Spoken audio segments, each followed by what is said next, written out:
E o nosso estudo de hoje está na primeira epístola de Pedro, capítulo 5, versículo 7. Lançando sobre ele toda a vossa ansiedade, porque ele tem cuidado de vós. Emmanuel vem comentar na lição 8 do livro Pão Nosso, Ansiedades. As ansiedades armam muitos crimes e jamais edificam algo de útil na terra. Invariavelmente, o homem precipitado conta com todas as probabilidades contra si. Opondo-se às inquietações angustiosas, falam as lições de paciência da natureza em todos os setores do caminho humano. Se o homem nascesse para andar ansioso, seria dizer que veio ao mundo não na categoria de trabalhador em tarefa santificante, mas por desesperado sem remissão. Se a criatura refletisse mais sensatamente, reconheceria o conteúdo de serviço que os momentos de cada dia ele pode oferecer e saberia vigiar com acentuado valor os patrimônios próprios. Indubitável que as paisagens se modificarão incessantemente, compelindo-nos a enfrentar surpresas desagradáveis decorrentes de nossa atitude inadequada, na alegria e na dor. Contudo, representa em positivo da lei a nossa obrigação de prosseguir diariamente na direção do bem. A ansiedade tentará violentar corações generosos, porque as estradas terrenas desdobram muitos ângulos obscuros e problemas de solução difícil. Entretanto, não nos esqueçamos da receita de Pedro.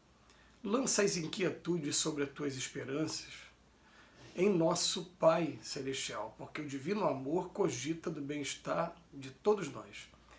Justo é desejar firmemente a vitória da luz, buscar a paz com perseverança, disciplinar-se para a união com os planos superiores, insistir por sintonizar-se com as esferas mais altas. Não ouvides, porém, que a ansiedade precede sempre a ação de cair.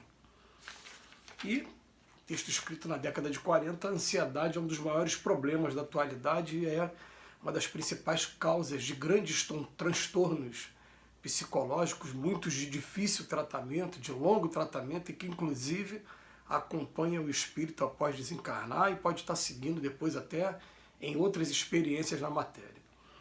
E como é que a gente vai trabalhar a ansiedade então? Em primeiro lugar, tem um companheiro que a gente gosta muito, e quando o nome é positivo a gente pode estar indicando, é um companheiro de Juiz de Fora, em Minas Gerais, que é o Armando Falcone, e ele tem uma coisa, ele fala assim, a gente tem que fugir da SPI, da Síndrome da Perfeição Imediata. Por quê? Porque a grande maioria de nós, espíritas, a gente é convidado a fazer primeiro um trabalho de autoconhecimento, buscando comparar com o Evangelho, para poder saber o que está desafinado na gente. E daqui a pouco a gente começa um trabalho que ele deve ser devagar e sempre, contínuo. O que importa é isso. Porque a gente quer fazer as coisas apressado e a gente esquece que a natureza não dá salto.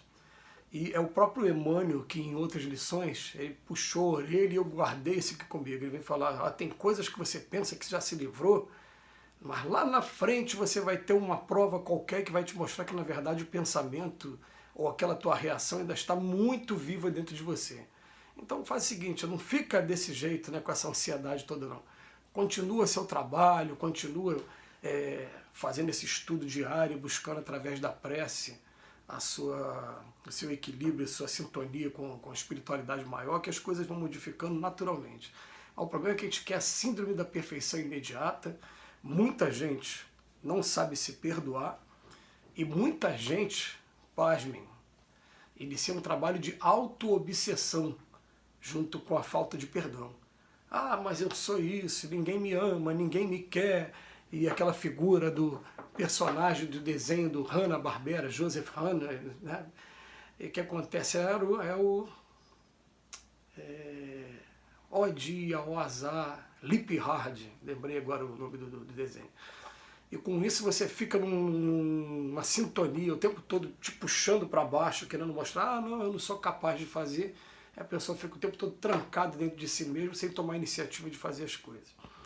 Mas a ansiedade, ela se resolve quando a gente consegue identificar na nossa vida problemas a longo prazo e a gente aprende a lidar com esses problemas a longo prazo. Então é interessante, né? Eu não estou aqui convidando ninguém a fazer dívidas que vão trazer transtornos muito grandes, né, nessa encarnação e para a vida dos familiares.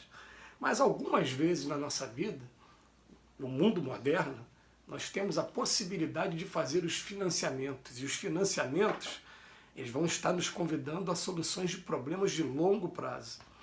Então não adianta aquela ansiedade, eu vou trabalhar dia após dia, com calma, mês após mês.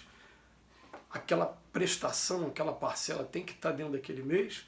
E a gente vai trabalhando de maneira que a gente vai controlando, aprendendo a controlar a ansiedade. A partir de um exemplo, começa a desenvolver para outros exemplos. A gente tem que começar a interiorizar isso. Que o que importa não é que eu chegue ao meu objetivo o mais rápido possível, até porque as frases que tem por aí, né? Como é que era a frase mesmo que o Paulo Coelho deixou escrita? Era: por que foi tão fácil conseguir, agora eu me pergunto, e daí? Eu tenho uma porção de coisas grandes para conquistar e eu não posso ficar parado. Fala, foi tão fácil conseguir. As coisas, quando são fáceis de conseguir, são coisas que na verdade elas só foram fáceis porque a gente já tinha isso como conquista. Mas a gente começa a identificar na gente: vem cá, eu vou eleger aqui em mim quais são aquelas características que eu preciso aprender a combater. Pode ser a preguiça, pode ser o ciúme, pode ser a inveja, pode ser a falta de perdão. E aí eu vou trabalhando aquilo comigo bem devagar e aprendendo a me perdoar também. Aprendendo no primeiro momento, respira e sente mesmo. Depois que você sentir aquilo, fala: por que eu ainda sinto isso? Por quê? Qual é a razão de eu sentir isso? Eu vou confidenciar aqui para vocês, nesses estudos a gente faz isso, né? A gente faz uma terapia, né?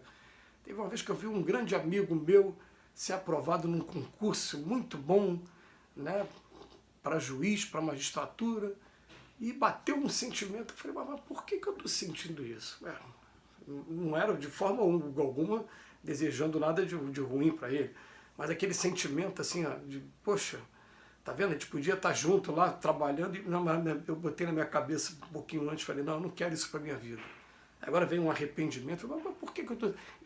Deixa, se permite sentir, sente aquilo e depois, por que eu estou sentindo isso? Vamos trabalhar. Quando eu não consigo perdoar alguém, vem aquele sentimento, né? Aí coloca o calma: por que eu senti isso?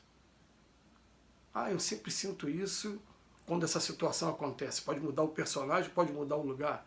Então eu preciso trabalhar isso comigo, com calma, procurando entender as circunstâncias, procurando se colocar no lugar do outro, que é a empatia.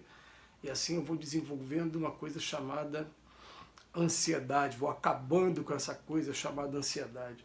Emmanuel tem umas frases aqui que são duras para a gente, mas que é bastante... Ele termina o seguinte: eu não ouvides, porém, que a ansiedade precede sempre a ação de cair. Olha que coisa legal. Dura, realista. A ansiedade precede a ação de cair.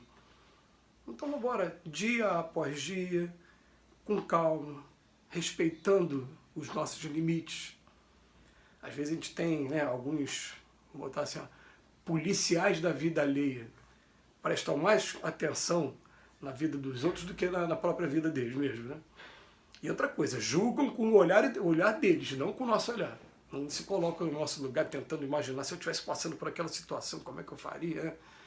E a gente olha para essa situação e a gente fica assim: vamos procurar trabalhar dentro da gente essa ansiedade de não ter que ficar cobrando ninguém perfeito do nosso lado, porque nós não somos perfeitos. Como é que a gente vai querer cobrar perfeição?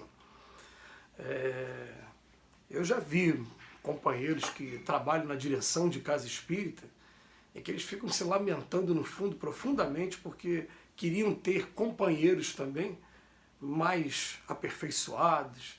E eles esquecem que Jesus teve 12, cada um com um defeito maior do que o outro, esperou o momento de cada um. A gente sabe através dos espíritos que o momento daqueles 12 ali, muitos não foi nem naquela vida, foi depois.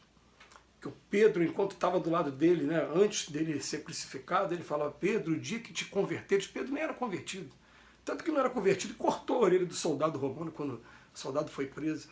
Mas ele, sem ansiedade nenhuma, respeitando o momento de cada um, ele foi deixando com que cada um fosse se desenvolvendo, até que ele se transforma em pedra. Simão se transforma em pedra, pedra angular, Quando 3 vezes depois de ter negado, ele fala, eu te amo 3 vezes depois. Então, cada um com o seu momento, cada um com a sua estrada de Damasco, e a gente agradece a Jesus por mais essa oportunidade de reflexão.